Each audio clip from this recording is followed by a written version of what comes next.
अस्सलाम वालेकुम नाज़रीन, आपको अपने चैनल में वेलकम कहती हूँ। शुरू करती हूँ अल्लाह के नाम से जो बड़ा ही मेहरबान और नहायत ही रहम करने वाला है। अस्सलातु वस्सलामु अलैका या रसूल अल्लाह व अला आलिका व सहाबिका या हबीब अल्लाह। मेरी उसने रहनुमाई फरमाई है, यहाँ तक कि नींद की हालत को भी फरामोश नहीं किया।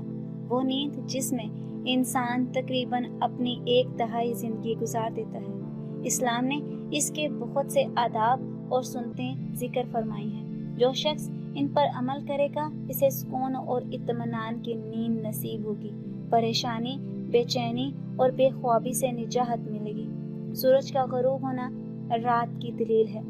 रात एक तरफ थके हारे के लिए पुरसुकून नींद का जरिया है, दूसरी तरफ इसमें शयातीन और शरीरों की चलत फिरत तेज हो जाती है।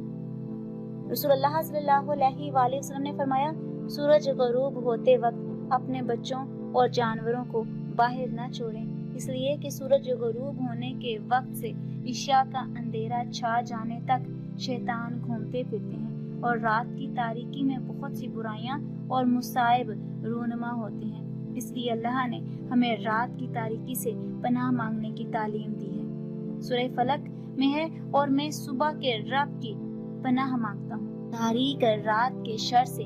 जब इसकी तारीकी फैल जाए, नींद जिंदगी की एक अहम तरीन जरूरत है, अल्लाह की एक निशानी है और एक बड़ी नेमत है। अल्लाह ने अपने बंदों पर इस नेमत का एहसान जतलाते हुए फरमाया, रात और दिन में तुम्हारा नींद करना और तुम्हारा इसका फजल यानी रोजी तलाश करना भी इसकी निशानियों में से है।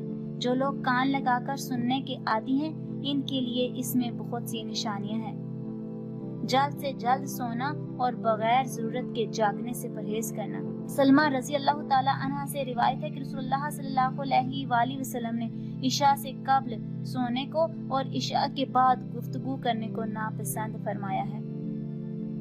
सोने से पहले हाथ और मुंह में गोश्त या चर्बी वगैरह का असर या महक हो तो इसको धो लेना चाहिए। रसूलुल्लाह सल्लल्लाहु अलैहि वसल्लम ने फरमाया, जिसके हाथ में गोश्त या चर्बी की महक या इसका असर मौजूद हो और इसे धोए बगैर सो गया, फिर इसे कोई मुसीबत पहुंची तो वो अपने आप को मलामत करे। बावजू सोने से इंसान डराने ख्वाब और शैतान के खलवाड़ से महफूज रहता है। अगर इस रात इसकी मौत हो जाए तो तहारत की हालत में मौत होगी, और अगर कोई अच्छा ख्वाब देखे तो वो सच्चा हो सकता है। जाबिर बिन अब्दुल्ला रजी अल्लाह ताला अन्हा से रिवायत है कि रसूलुल्लाह सल्लल्लाहु अलैहि वसल्लम ने फरमाया, रात में जब तुम सोने जाओ तो चिराग बुझा दो और दरवाजे बंद कर दो।